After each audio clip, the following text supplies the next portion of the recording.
volunteers of the Belarusian Volit Battalion, fighting on the side of the Ukrainian armed forces, showed how they carry a wounded comrade after an assault by airborne troops. This is the Eastern Front. On both sides of them, on the field, you can see the corpses of the liquidated Russian occupiers.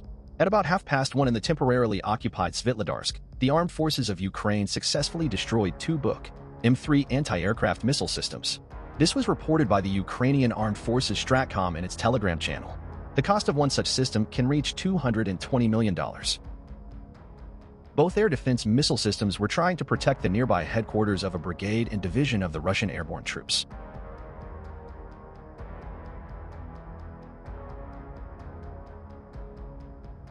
The Buk M3 is a medium-range air defense system for ground forces. It is used to combat maneuvering aerodynamic targets, fire on radio contrast ground targets, and engage surface targets in the face of intense opposition from both fire and electronic warfare.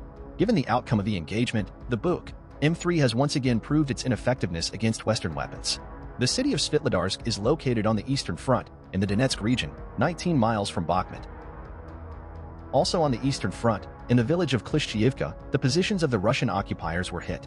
The strikes were carried out by tankers of the 24th Separate Assault Battalion ATAR. The video shows that the village is left in ruins. This is a village that was constantly under fire from Russian troops. That is, there were direct battles and artillery strikes on targets. The infrastructure and private houses are practically uninhabitable now. Klischeyevka is located on the southern flank of Bakhmut. The Ukrainian side has reported that the Russian army has retreated and left this settlement. They will be forced to consolidate on new lines, which are now being equipped for their retreat. Near Klischeyevka, Andriivka was liberated the day before. In this area, Ukrainian defenders captured another group of Russians.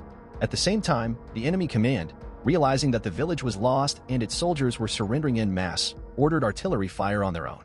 2 of the 3 Russians who were captured survived.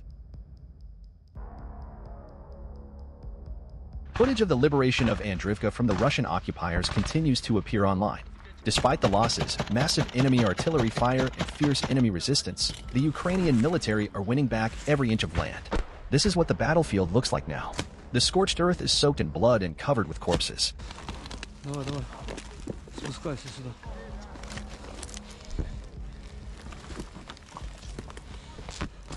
Вон, лягай рядом с ним.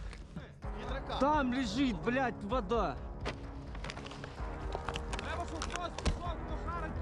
It is not always possible to eliminate the occupiers, but it is possible to damage their equipment. And this video was shot by a woman who is fighting in the ATACMS sector. Before the war, she was a teacher, and now she is an assault rifleman with the 47th Separate Mechanized Battalion, Magura.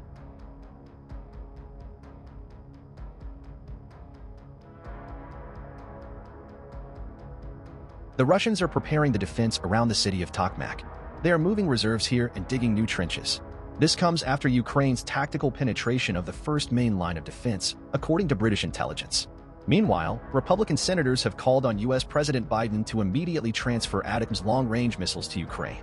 The ATACMS variant with a long-range unitary warhead should be sent immediately. The recent Ukrainian strike on the naval port of Sevastopol using the British long-range Storm Shadow weapon demonstrated the combat effectiveness of such weapons, the letter reads.